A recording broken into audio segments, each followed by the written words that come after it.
할렐루야.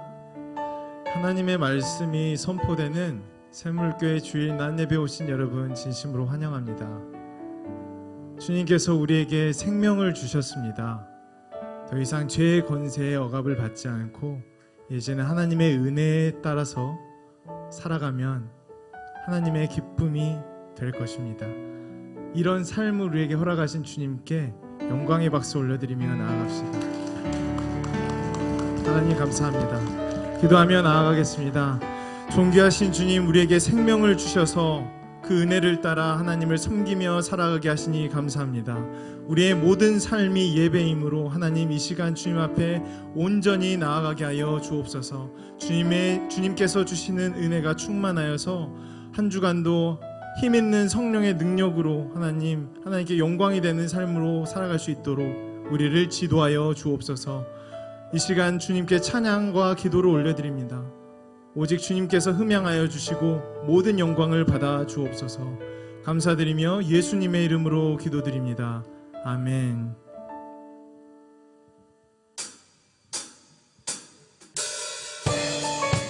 한 마음으로 주님 앞에 나아갑니다.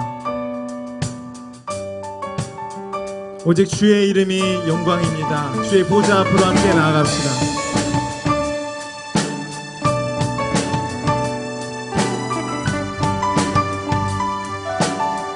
주의 이름 안에서, 주의 이름 안에서 주의 성소로 가네. 영광스러운 이곳에 우리 기쁘게 왔네. 거룩한 보좌 앞에서 따뜻함을 느끼네. 우리 마음 경배하며 찬양의 제사드리네. 찬양의 제사드리며 성소로 들어갑니다.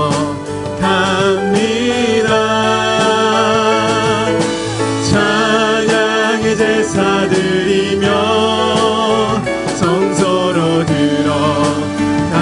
우리 모두 주님께, 우리 모두 주님께 감사의 제사를 드리세. 우리 모두 주님께 기쁨의 제사.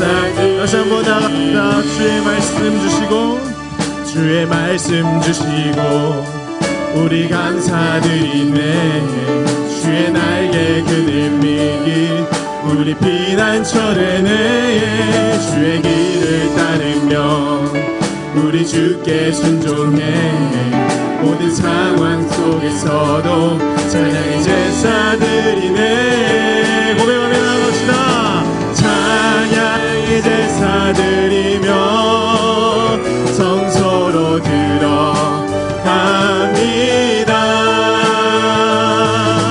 찬양의 제사드리며 성소로 들어갑니다.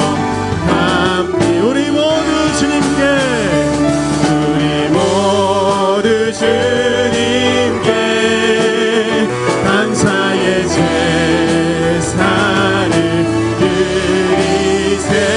우리 모두 주님께 기쁨의 제사. 우리 모두 주님께 고백하며 나아갑시다. 우리 모두 주님께 감사의 제사를 드리세. 우리 모두 주님께 기쁨의 제사 드리네. 아멘. 오직 주의 안에 은혜가 있습니다. 할렐루야. 주의 이름 안에서 다시 고백하며 나아갑시다. 주의 이름 안에서 주의 성소로 가네. 영광스러운 이곳에 우리 기쁘게 왔네. 거룩한 보좌 앞에서 따뜻함을 느끼네. 우리 마음 경배하며 찬양의 제사드리네. 찬양의 제사드리며 성소로 들어가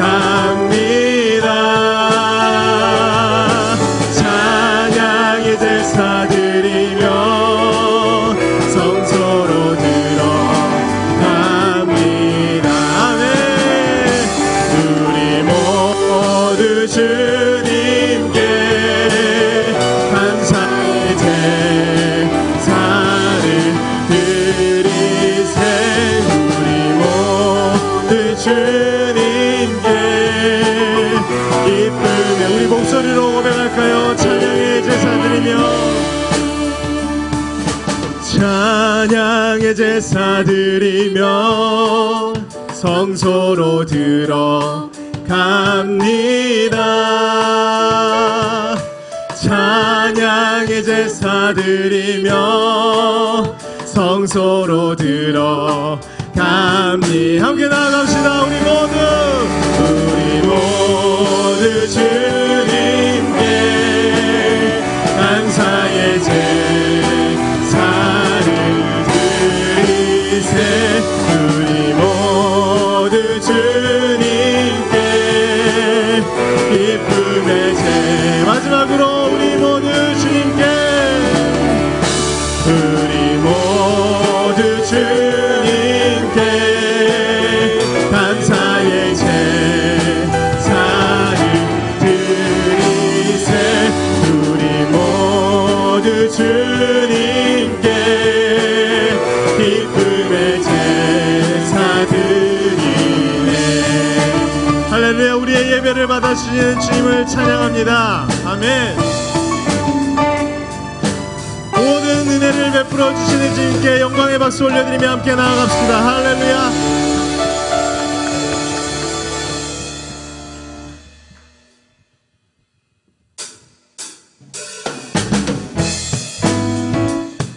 주님께서 우리와 동행하여 주십니다. 할렐루야. 믿으십니까? 그 동행하시는 주님을 함께 고백하며 나아갑시다.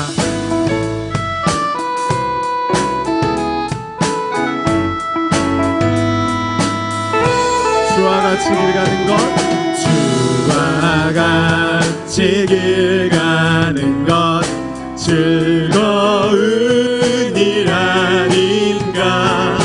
우리 주님 걸어가신 발자취를 다시 한번 주와 같이 길 가는 것 즐거운 일 아닌가. 우리 주님 걸어가신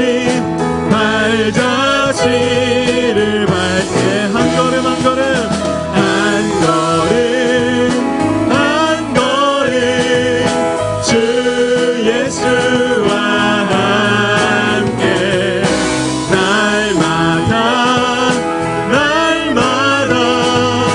우리는 걷겠네.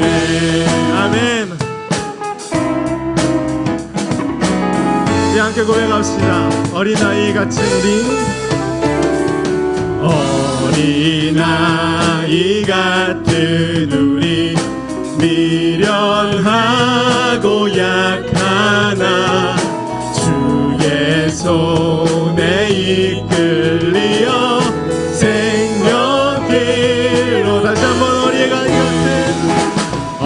어린아이 같은 우리 미련하고 약하나 주의 손에 이끌리어 생명길로 우리 모두 고백합시다. 한 걸음 한 걸음 한 걸음 한 걸음 주 예수와 함께 날마다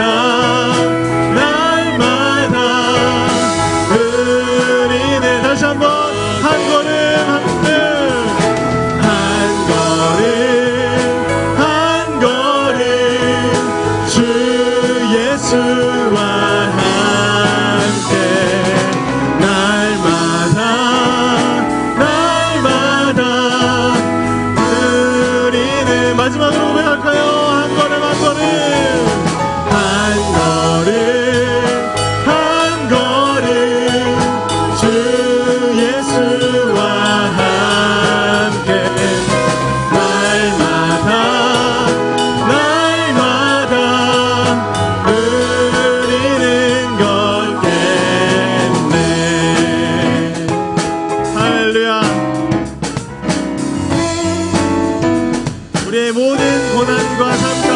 가운데 주님께서 용기를 주시고 힘을 주심을 믿습니다.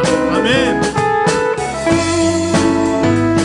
하나님께 영광의 박수 올려드립시다. 우리의 삶에 동행하여 주시는 주님 찬양합니다.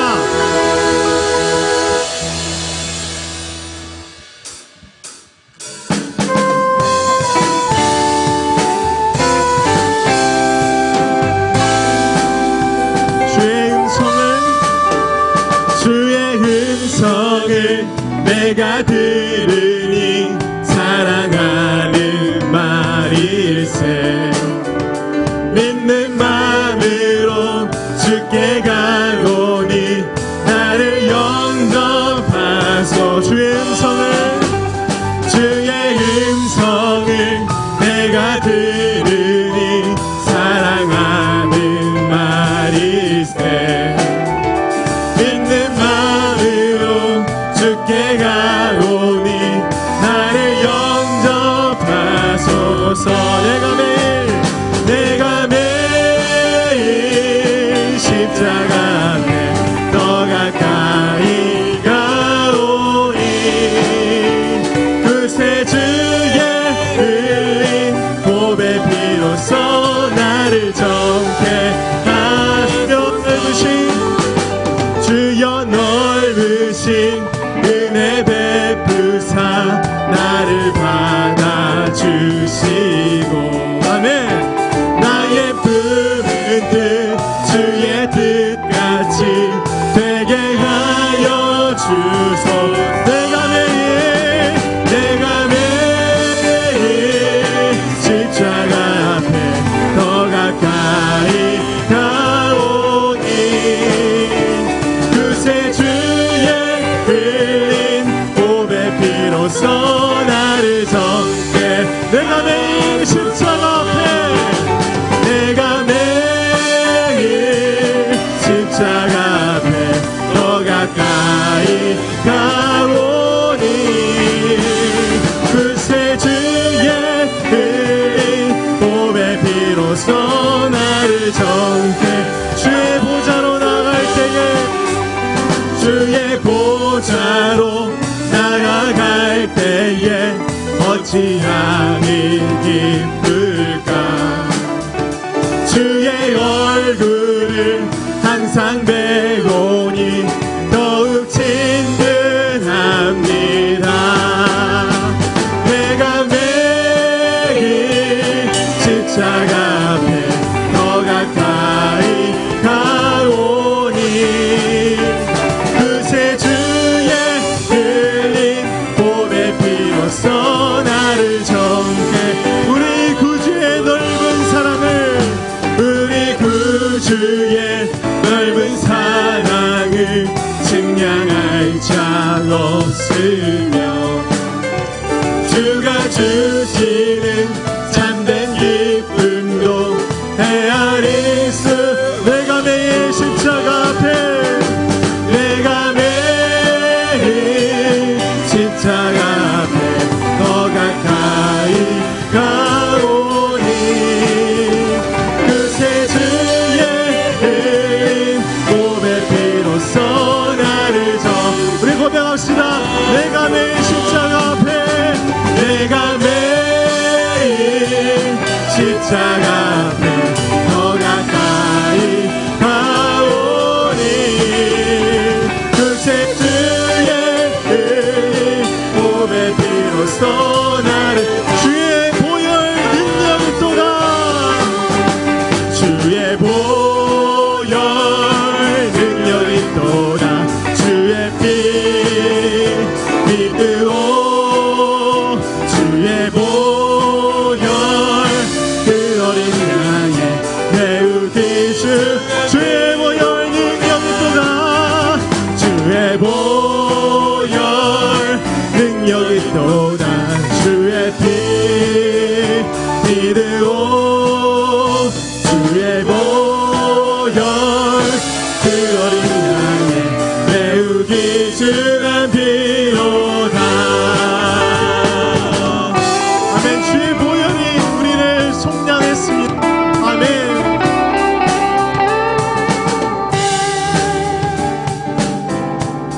함께 고백 고백하며 나아갑시다. 죄에서 자유를 얻게 함은, 죄에서 자유를 얻게 함은 보혈의 능력, 주의 보혈. 시험을 이기고 승리되니 참 놀라운 능력이로. 죄에서 자유를 얻게 함은, 죄에서 자유를 얻게 하는 보혈의 능력, 주의 보혈. 시험을 이기는 승리되니 참 놀라운 능력이로. 주의 보혈 능력이 또다. 주의 보혈 능력이 또다. 주의 피 이르고 주의 보혈 그 어린 양의 배우기 중한 육체의 정욕을 이기는, 육체의 정욕을 이길 힘은 보혈의 능력, 주의 보혈 안에 정결한 마음을 얻게 하니 참 놀라운 능력이. 주의 보혈 능력이 또다. 주의 보혈 능력이 또다. 주의 피 믿으오. 주의 보혈 그 어린 양의 매우 귀중한 피로. 그 주의 복음을 전할 제목, 그 주의 복음을 전할 제목, 보혈의 능력, 주의 보혈. 날마다 나에게 찬송 주니 참 놀라운 능력. 함께 고백하며 나아갑시다. 주의 보혈 능력이 또다. 주의 피 믿으오.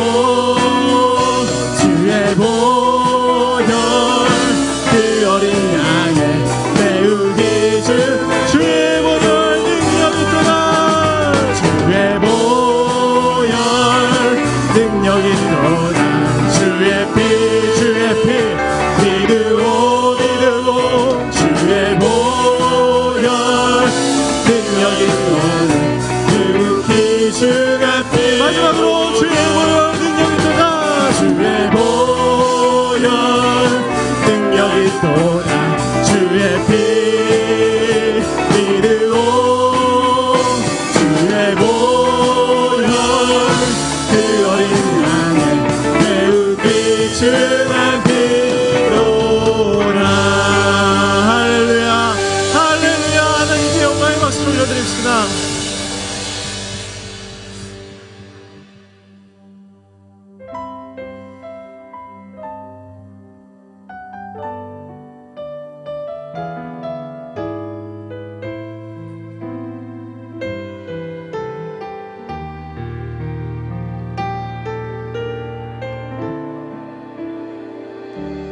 주 보혈 날 정결케 하고, 주 보혈 날 자유케 하니, 주 앞에 나 예배하는 이 시간 나의 모든 것을 주께 드리네.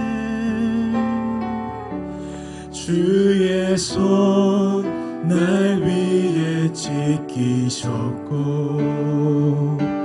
주의 발 날 위에 박히셨으니, 이제는 내가 사는 것이 아니요 오직 주를 위해 사는 것이라.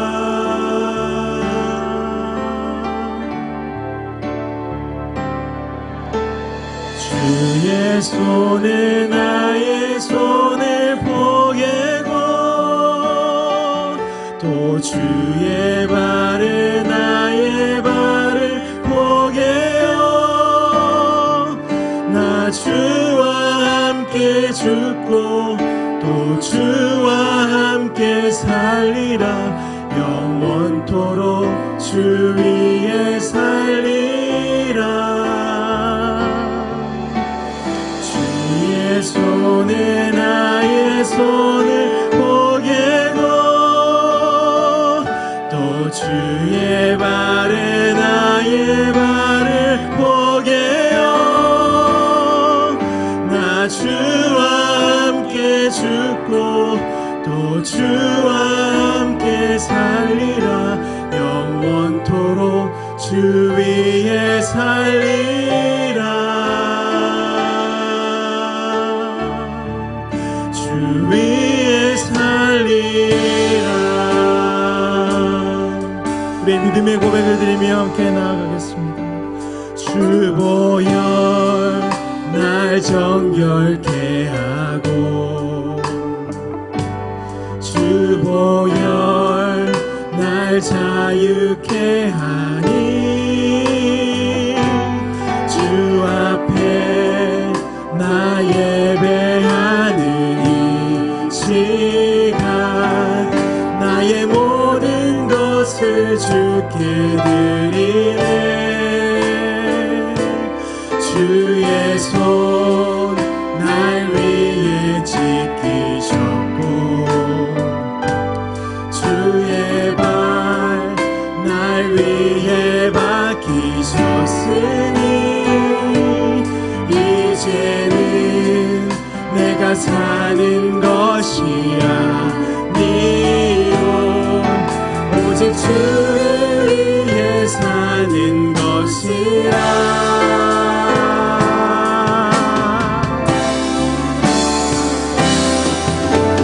주의 손에 나의 손을 보게도 또 주의 발에 나의 발을 보게요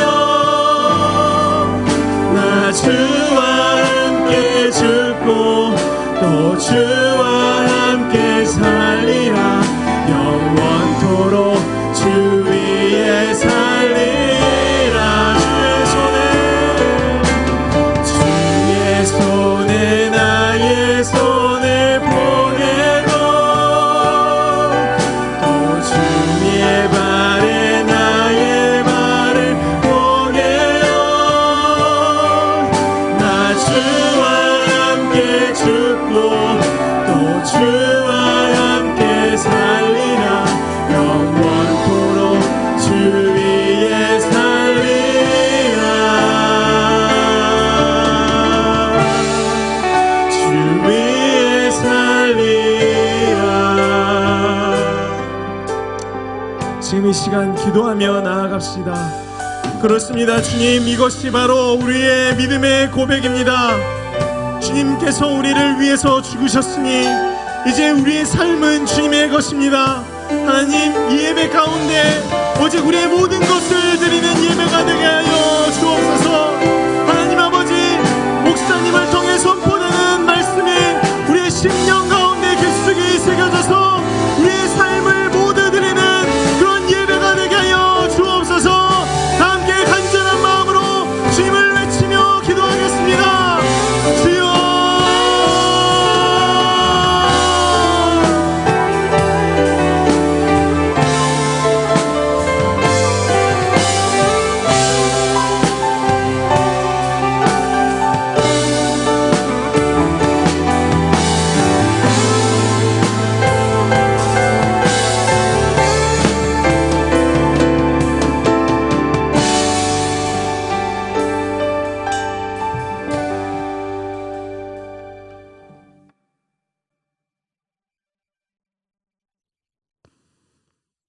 살아계신 하나님, 우리와 함께 모여 정상적으로 예배함이 얼마나 소중한지 깨닫게 하심을 감사드립니다.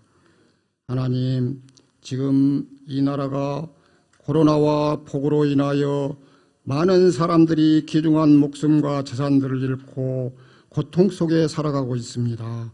긍휼히 여겨 주시옵소서. 주님의 돌보심으로 고통으로 지친 영혼들이 치유되고 회복되어 하늘의 평강을 누릴 수 있도록 허락하여 주시옵소서.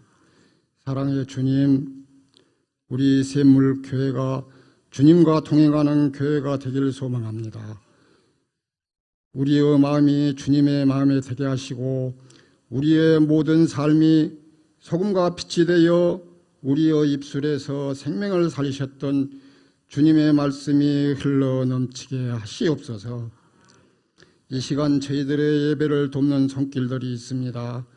그 손길들 위에 축복과 은혜로 채워주시고 그 섬김을 통하여 기쁨과 복이 넘치게 하시옵소서. 주님의 귀한 말씀을 증거하실 목사님에게 성령으로 충만케 하시어 선포된 말씀 붙잡고 우리 성도들 모두 충만한 은혜로 승리하는 삶을 살아가게 하여 주시옵소서.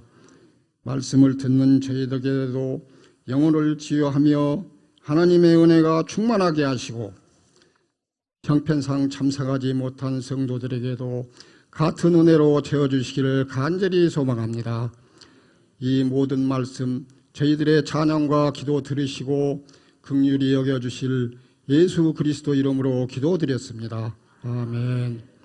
전능하사 천지를 만드신 하나님 아버지를 내가 믿사오며 그의 아들 우리 주 예수 그리스도를 믿사오니 이는 성령으로 잉태하사 동정녀 마리아에게 나시고 본디오 빌로다에게 고난을 받으사 십자가에 못 박혀 죽으시고 장사한 지 사흘 만에 죽은 자 가운데서 다시 살아나시며 하늘에 오르사 전능하신 하나님 우편에 앉아 계시다가 저리로서 산 자와 죽은 자를 심판하러 오시리라.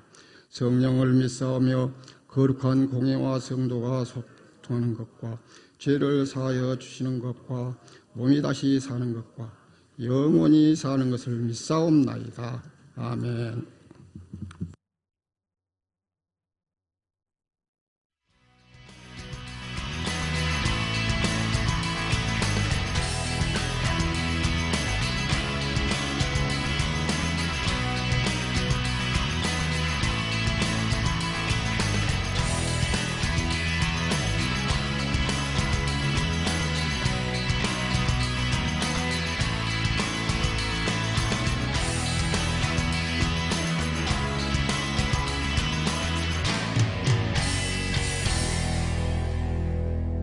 당신은 지금 하나님 앞에 서 있습니다. 할렐루야. 주님의 이름으로 사랑하고 축복합니다. 우리 옆 사람과 이렇게 인사 나눕니다. 만나고 싶었습니다. 계셔서 행복합니다. 우리 뒤에 분하고도 그렇게 인사 나눕니다. 만나고 싶었습니다. 계셔서 행복합니다. 예, 여러분 만나고 싶었습니다. 여러분들이 이 자리에 계셔서 행복합니다. 할렐루야. 교회 소식 알려드리겠습니다. 주일 낮 예배는 정상적으로 드려지지만은 주일 오후 예배는 식사 문제로 인하여서 당분간 쉬도록 하겠습니다. 또 수요 예배는 드리고 우리 셀 가족 모임은 8월 한 달 동안 쉬도록 하겠습니다. 우리 교회당에 들어오실 때는 항상 손 소독 하시고 마스크 착용하시고 또 발열 체크 꼭 하셔서 37도가 넘으면은 조금 이렇게 조심해야 합니다. 이거 참고하시기를 바랍니다. 이번 주 성경 읽기는 열왕기하, 요나서, 호세아서, 요엘, 아모스, 미가 그리고 이사야 40장까지입니다. 우리 성경 기록된 순서대로 읽지 않고 역사 순서대로 연대기적으로 읽습니다. 그래야 여러분들이 이해하기가 쉽습니다. 이번 주는 이렇게 성경을 읽으니까 꼭 참고하시고 성경 통독에 모두가 동참하시기를 바랍니다. 저도 매일 교회에 나와서 또 성경 읽고 또 기도하고 설교 준비하고 이렇게 있습니다. 지난주 4일날 우리 11세례 박명아 집사 친정 아버지께서 소천하셨습니다. 위로해 주시기를 바랍니다. 헌금 기도하겠습니다. 하나님 아버지 감사합니다. 거룩한 주일 모처럼 이렇게 다 모여서 하나님 앞에 예배를 드리며 하나님 앞에 감사 예물을 드립니다. 하나님, 이 자리를 통하여 하나님의 영광이 나타나게 하여 주옵소서. 이 시간 저희들이 정성을 다하여 주일 예물로 선교와 전도와 건축 예물로 드립니다. 12회를 구별하여 드립니다. 일천번제를 작정하며 매일매일 하나님 앞에 기도하며 예물을 드립니다. 맥주 감사 예물을 드립니다. 또 장례식을 마치고 예물을 드립니다. 추도 예배를 마치고 예물을 드립니다. 하나님 앞에 감사할 제목들을 기록하며 감사 예물을 드립니다. 하나님 영광 받아 주시옵소서. 우리의 식탁과 우리의 직장과 우리의 모든 산업에서 하나님을 향한 감사와 찬송이 더욱더 풍성해질 수 있도록 하나님 은혜 베풀어 주시옵소서. 예수 이름으로 기도합니다. 아멘. 우리 성경 말씀 보겠습니다. 고린도전서 14장 26절부터 보겠습니다.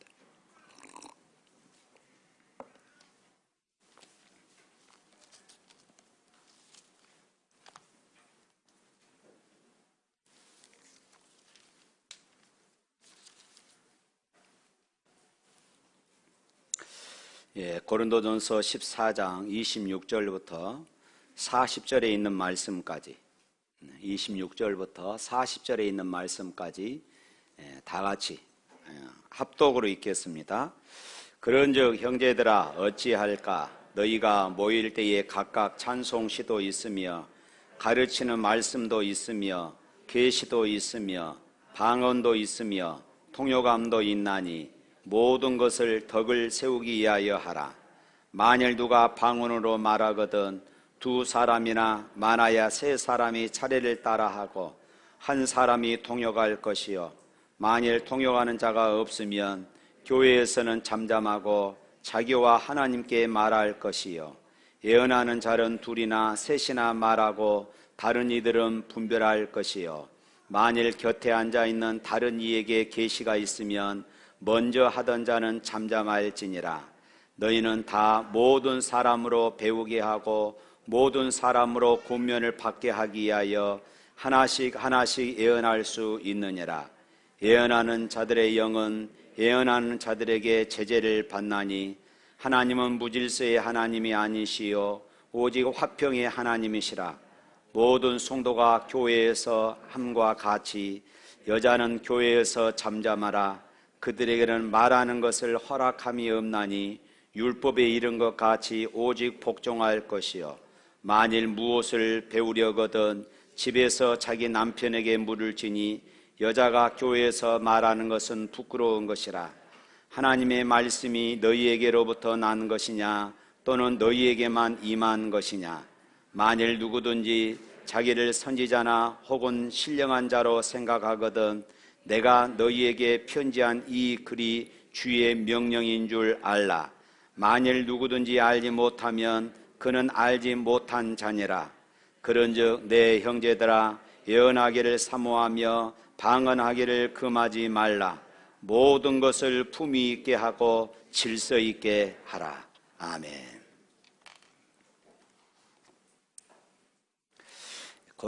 고린도전서 강의 14번째 시간입니다. 바울은 고린도전서 11장부터 14장에 이르기까지 고린도 교회에 있었던 예배 문제에 대해서 교훈하고 있습니다. 예배 때 머리를 가리는 수건을 쓰는 문제, 또 성찬의 문제, 그리고 은사 문제를 다루고 있습니다. 은사에 대하여서 거듭 말씀드립니다마는 교회를 섬기라고 주신 도구로 하나님의 은혜였고 하나님의 선물입니다.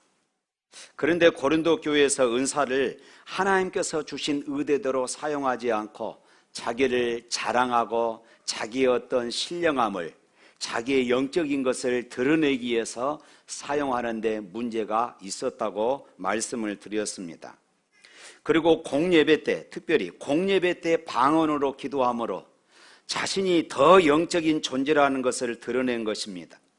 그러니까 교회를 섬기기는, 하나님이 주신 은사로 교회를 섬기기는커녕 예배를 혼란스럽게 만들어서 교회 안에 분란을 일으키게 되었던 것입니다.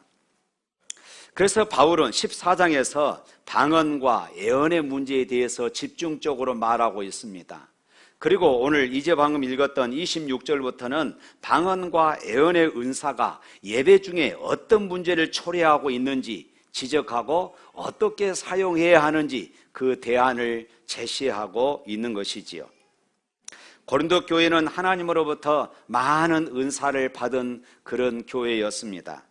교인들이 은사를 많이 받았다는 것은 교회로서는 영적인 힘이고 개인적으로는 또한 영광이지요. 우리 교회도 성령의 은사가 충만하기를 축원합니다.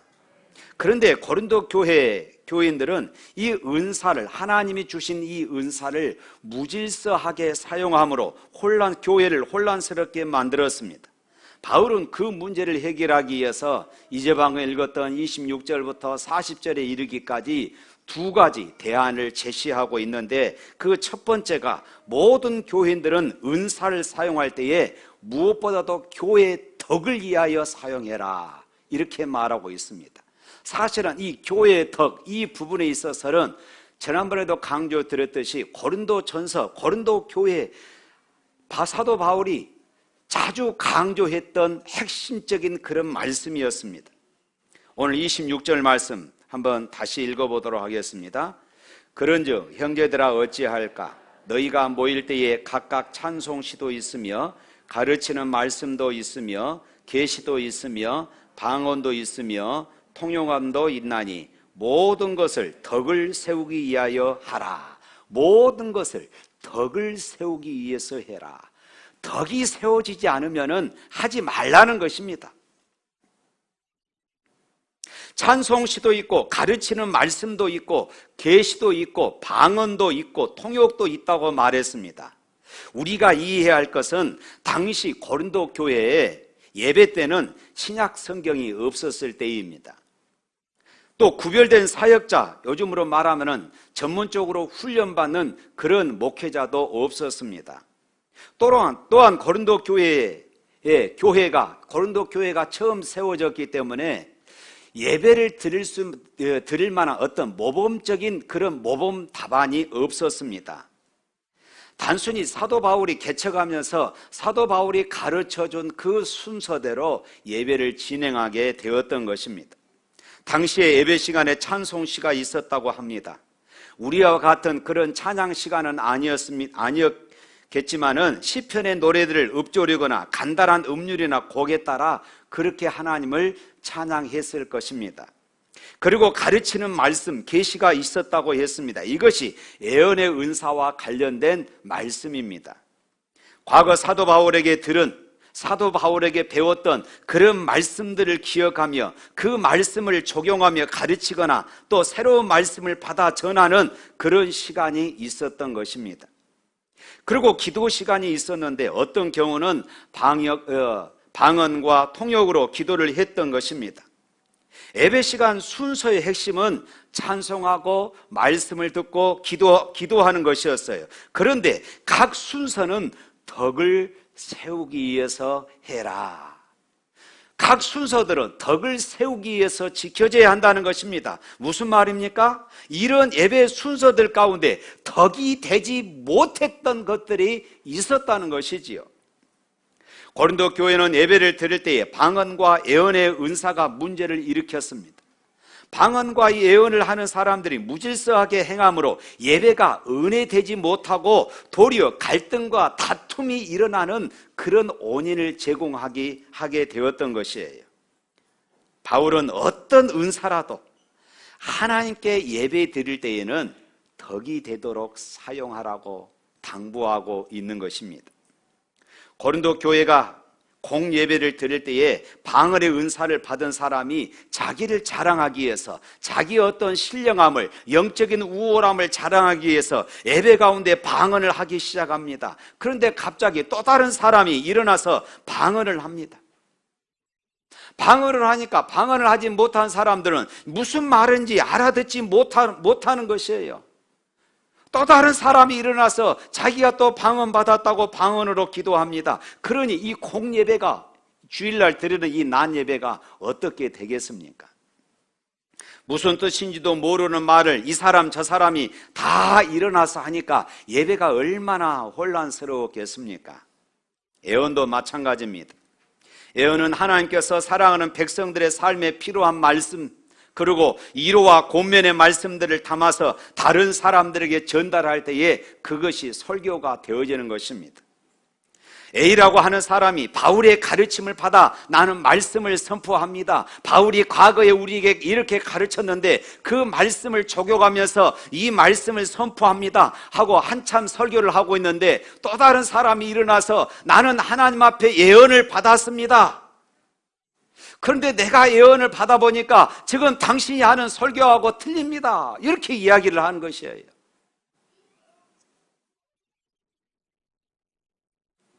이렇게 자기를 자랑하고 자기의 어떤 영성, 자기의 우월함, 자신의 신령함을 이런 식으로 드러내니까 예배가 어떻게 되겠어요?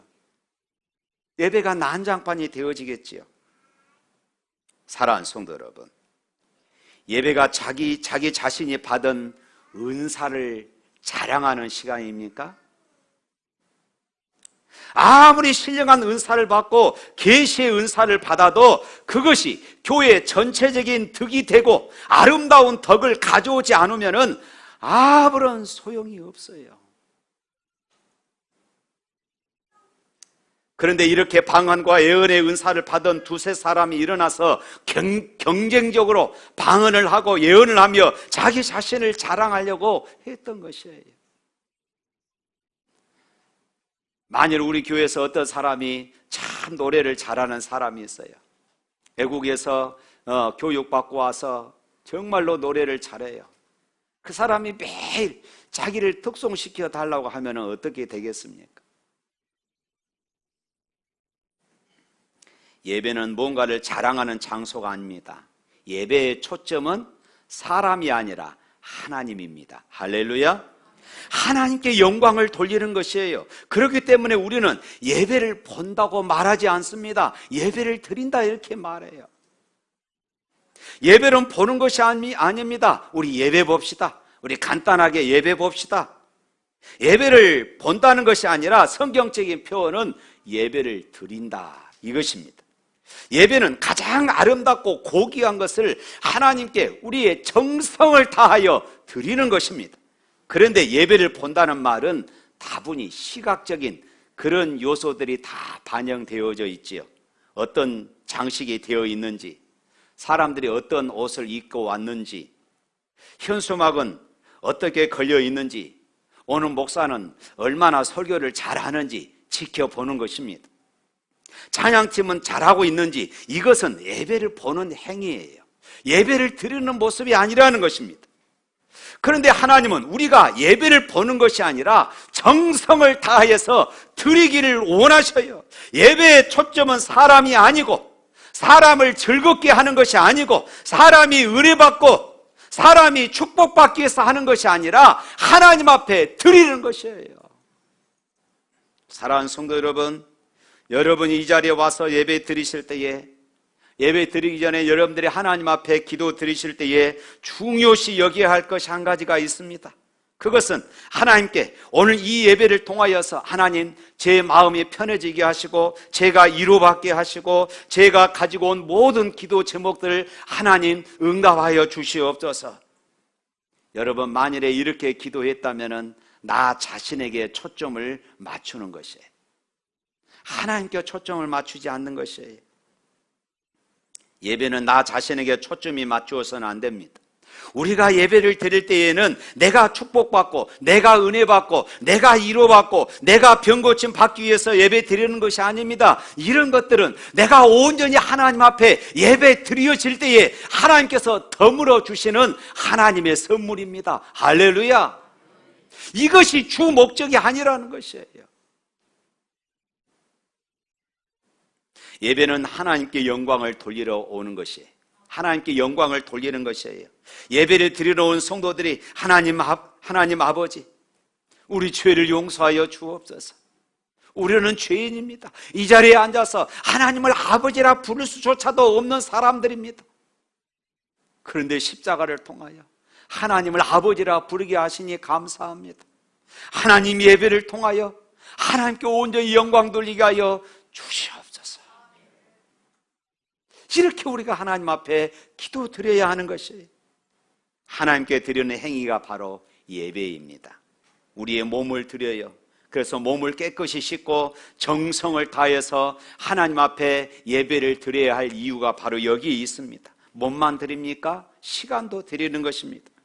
예배 시간 10분 전에 오셔서 먼저 성경 읽고 본문을 읽어보고 찬송도 살펴보고 헌금도 미리 준비해서 드리는 것입니다. 그런데 예배 시간 11시가 시작되었는데 5분이나 10분 그렇게 늦게 온다는 것은 내가 하나님 앞에 드려지는 정성이 결여되어진 것이에요.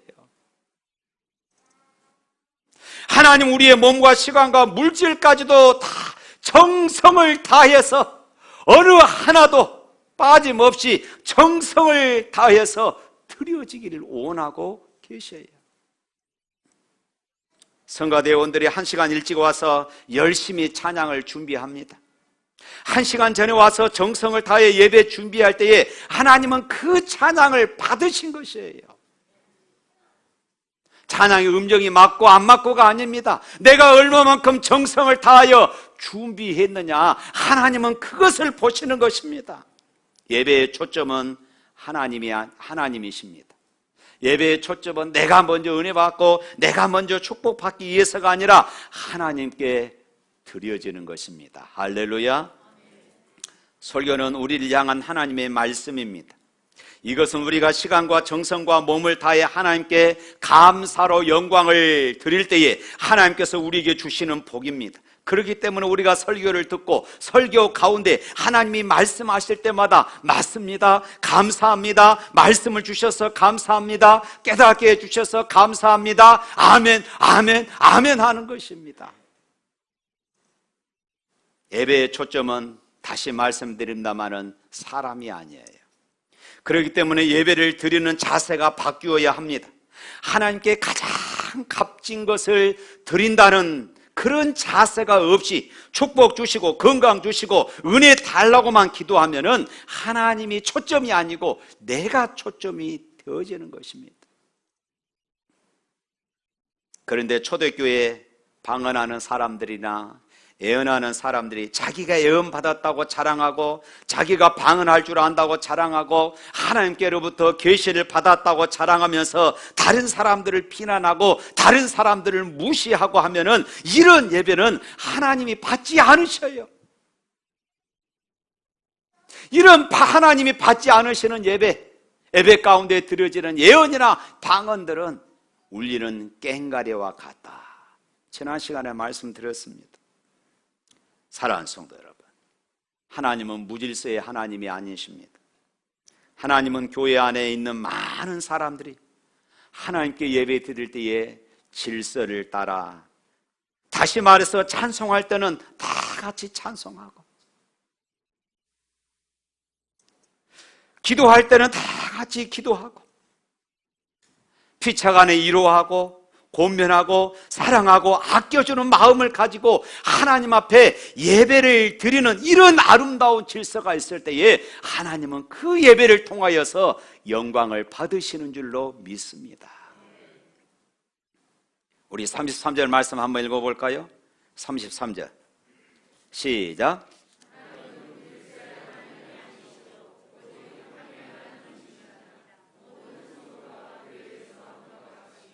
예, 하나님은 무질서의 하나님이 아니시오 오직 화평의 하나님이시다.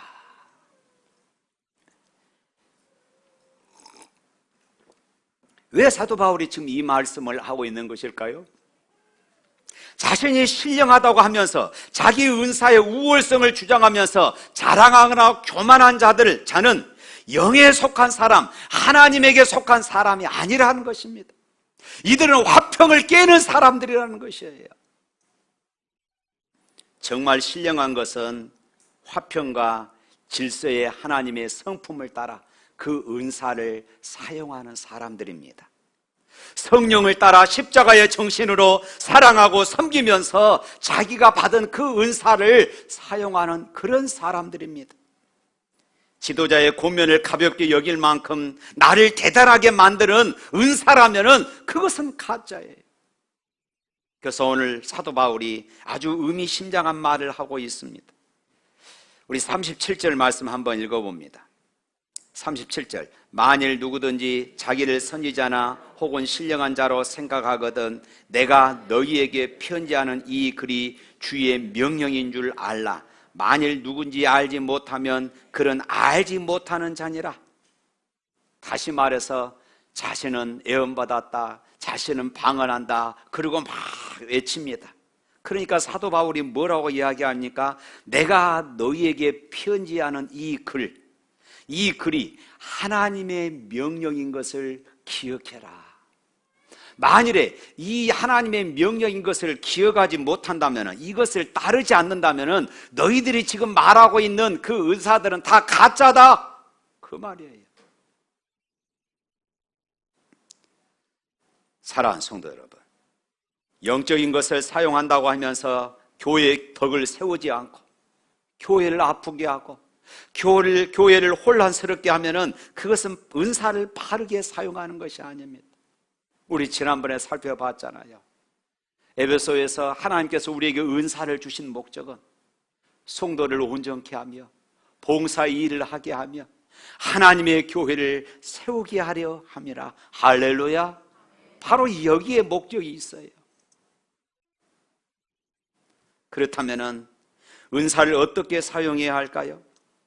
은사를 가지고 덕을 세우려면은 은사를 가지고 우리는 섬김의 자리에 나아가야 하는 것입니다.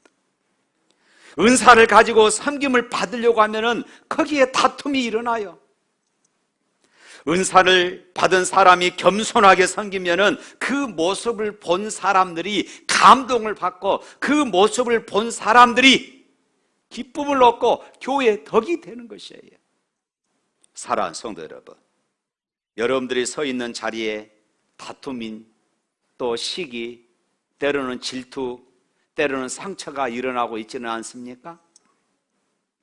때로는 운전으로 봉사하고 주차 관리로 봉사하고 안내로 봉사하고 주방에서 봉사하고 찬양대원으로 봉사하고 리더로 봉사하면 여러분들이 어떤 자리에 있든지 그 자리에서 여러분들이 겸손히 섬김으로 그 모습을 본 사람들에게 감동을 주고 웃음을 줄 수 있는 그런 삶이 되시기를 축원합니다. 교회 직분이든 재능이든 지식이든 물질이든 섬김의 자리에 있을 때에 그것이 은혜가 되고 감동이 되며 하나님께 영광이 되어지는 것입니다. 하나님께 영광이 되면은 그것은 복으로 이어짐을 믿으시기를 바랍니다. 오늘 본문을 읽다 보면은 왜 바울은 이런 말을 또 했을까? 우리 여자 성도들이 좀 의아해하는 또 말씀이 또 있습니다. 우리 34절 말씀 한번 읽어볼까요? 33절 하반절부터 모든 성도가 교회의 함과 같이 여자들은 교회에서 잠잠하라. 그들에게는 말하는 것이 허락함이 없나니 율법에 이른 것 같이 오직 복종할 것이요 만일 무엇을 배우려거든 집에 가서 남편에게 물을지니 여자가 교회에서 말하는 것은 부끄러운 것이라. 여자들은 교회에서 잠잠하라. 마치 여성들을 비하하는 그런 말씀으로 우리가 오해할 수가 있습니다. 그런데 이 말씀은 그 말이 아니에요. 고린도 교회에서 예배 드릴 때 방언과 예언을 하면서 교회를 소란스럽게 했던 주류들이 바로 이 여성들이었다는 것입니다. 그래서 33절에 모든 성도가 교회에서 함과 같이 여자는 교회에서 잠잠하라. 모든 성도들이 그러한 것처럼 지금 자신이 방언을 받았고 자신이 예언을 받았다고 하는 그 여자 성도들, 저 모든 성도들이 하는 것처럼 잠잠해라. 이렇게 지금 바울이 부탁하고 있는 것입니다. 삼국지에 보면요, 중요한 인물들이 나오지요. 누굽니까? 삼국지에 누가 나와요? 유비, 간우, 장비, 또 조조, 또 제갈공명, 이런 인물들이 나옵니다. 대표적으로 이렇습니다. 그런데 관우나 장비 같은 이 용감한 사람들을 뭐라고 말합니까? 용장이다, 이렇게 이야기를 하지요. 제갈공명이나 조조 같은 사람들은 머리를 잘 쓰는 사람들입니다. 이런 사람들은 뭐라고 그래요? 지장이다, 이렇게 말합니다. 유비와 같은 사람들은 모든 사람을 덕으로 잘 다스리는 사람입니다. 이런 사람들을 뭐라고 할까요? 덕장, 이렇게 이야기를 합니다. 그런데 용장이 지장을 이기지 못하고 지장이 덕장을 이기지 못한다 하는 말이 있습니다. 뚝심으로 이끄는 용장과 머리로 이끄는 지장과 가슴으로 이끄는 덕장 가운데 최고의 지도자는 덕장이다, 이런 말씀입니다. 교회는 용장과 지장과 덕장이 모두 다 필요합니다. 그런데 좋은 교회가 되려면 덕장이 많은 교회가 되어야 하는 것이지요. 교회는 원칙과 의를 주장하는 것이 필요합니다. 교회는 하나님의 말씀과 진리 위에서 굳건히 서야 합니다. 원칙과 의가 없으면 교회가 바르게 설 수가 없습니다. 그러나 원칙과 의가 실천되면서도 원칙과 의를 감싸고 세우는 덕이 더 큰 역할을 한다는 것입니다. 그럴 때 교회는 평안하고 힘있게 성장할 수 있는 것입니다. 덕이 없이 원칙과 의만 강조되면 교회는 경직되기 쉽습니다. 우리의 생활 모든 면에 있어서도 마찬가지입니다. 그래서 바울은 은사에 대하여서 말하면서 가장 큰 은사를 사랑의 은사라고 이렇게 말하고 있는 것입니다. 모든 은사들을 감싸는 것입니다. 그 은사들을 사랑으로 사용해라, 이 말씀입니다. 사랑하는 성도 여러분, 우리 샘물교회는 용장과 지장보다 덕장이 더 많았으면 좋겠습니다. 샘물교회 안에 모든 직분자들과 성도들이 은사를 적극적으로 활용하면서 덕을 세워서 교회와 삶의 자리를 하나님의 영광의 자리로 만들어가는 은혜가 있기를 축원합니다. 할렐루야. 그 다음에 두 번째로는 품위가 있고 질서가 있게 사용해라, 이렇게 말하고 있어요. 39절과 40절 말씀 읽어볼까요? 그런즉 내 형제들아, 예언하기를 사모하며 방언 말하기를 금하지 말라.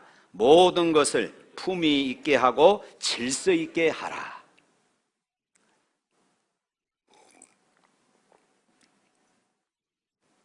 이 말씀은 사도 바울의 이 은사론에 대한 결론의 말씀이기도 합니다. 바울은 예언의 은사, 방언의 은사를 부정하지 않습니다. 도리어 그 은사를 받기를 사모하고 활용하라고 그렇게 말하고 있습니다. 하지만 그 은사를 사용할 때에 품위가 있고 질서가 있어야 한다, 이렇게 말하고 있지요. 품이라는 말은 한자어로 이렇게 해석을 하면 이렇습니다. 품이라는 말은 물건 품자, 자리 위자입니다. 문자 그대로 해석하면은 물건이 잘 어울리는 자리에 놓인다 하는 이런 의미이지요. 질서는 차례를 지키는 것입니다. 다시 말해서 자기 자리를 지키는 것이에요. 돌출 행동을 하지 말라는 것입니다. 교회의 덕이라는 목표 아래 최종적인 목적은 교회의 덕입니다. 하나님의 영광입니다. 그 목표 하에 조화롭고 질서 있게 교회가 움직여 가도록 자기가 받은 은사를 사용하라고 말씀하고 있어요. 왜냐하면 하나님은 무질서의 하나님이 아니라 하나님은 화평의 하나님이시기 때문에 그렇습니다. 하나님은 질서의 하나님이시고 화평의 하나님이신데 그 하나님을 예배한다고 하는 사람들이 교회 안에서 무질서하고 덕을 깨뜨리고 사람들에게 상처를 주고 무시하는 이런 예배 어떻게 하나님이 받으시겠습니까?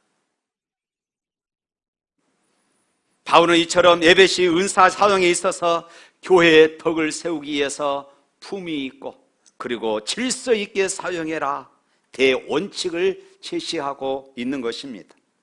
사랑하는 성도 여러분, 하나님은 질서의 하나님이십니다.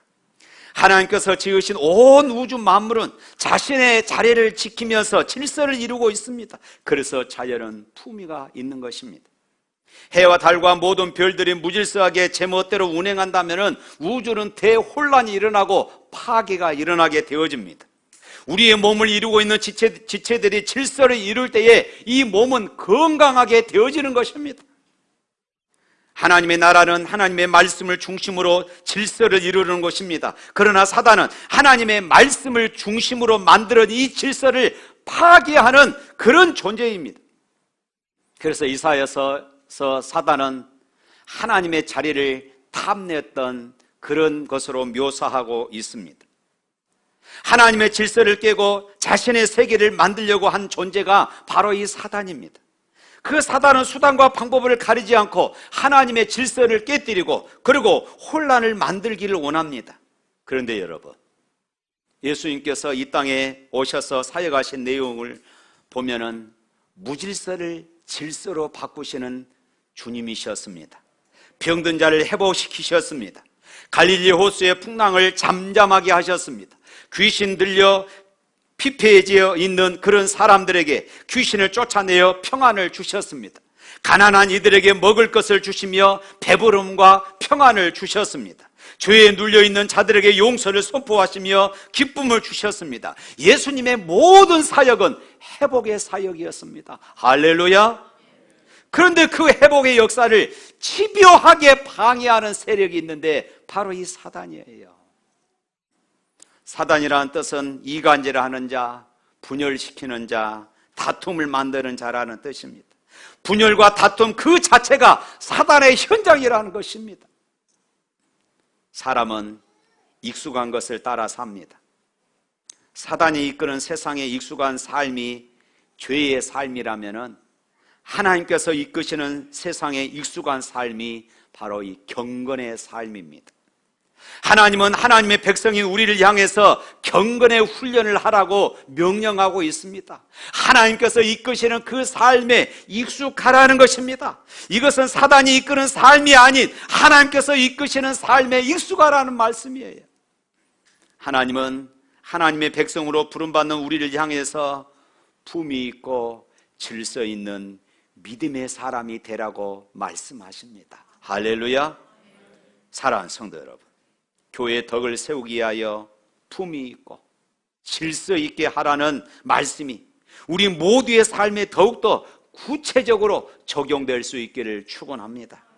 그래서 여러분들이 서 있는 그 자리에서 다른 사람들의 덕을 세우기 위해 기도하고 다른 사람들을 위해서 기도하고 하나님의 영광을 위해서 헌신하고 교회가 하나님의 나라를 위해 바르게 쓰임받을 수 있도록 그 일으로 함께 봉사하고 섬겨주시기를 축원합니다. 우리가 주일마다 드려지는 이 예배가 하나님께서 기뻐 받으시는 예배가 되고 우리의 신앙도 우리의 샘물교회도 한 단계 더 성장해가는 그런 기쁨을 맛보는 저와 여러분이 될 수 있기를 바랍니다. 우리 찬양하겠습니다.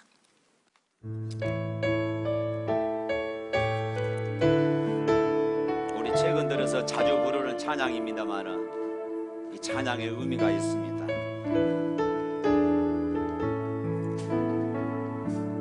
당신의 그 성김이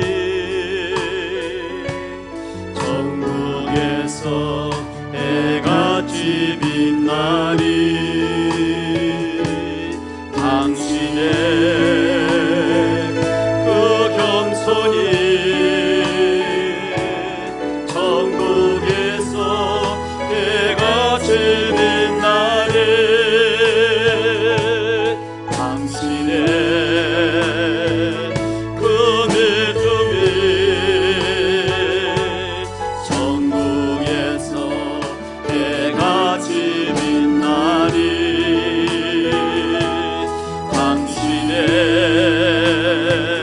그 충성이 천국에서 해같이 빛나리. 주님이 기억하시며 속하네.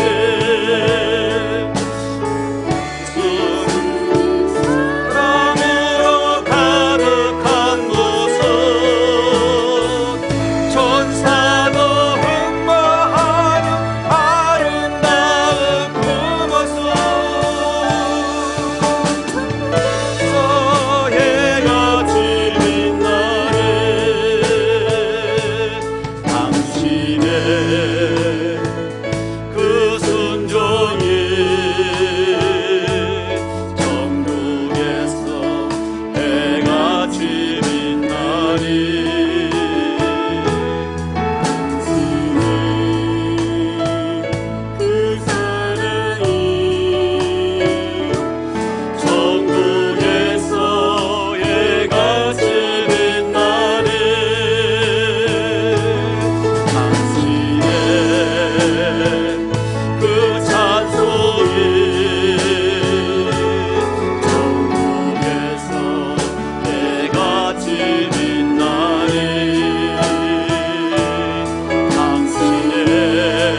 한번 인사 나눕시다.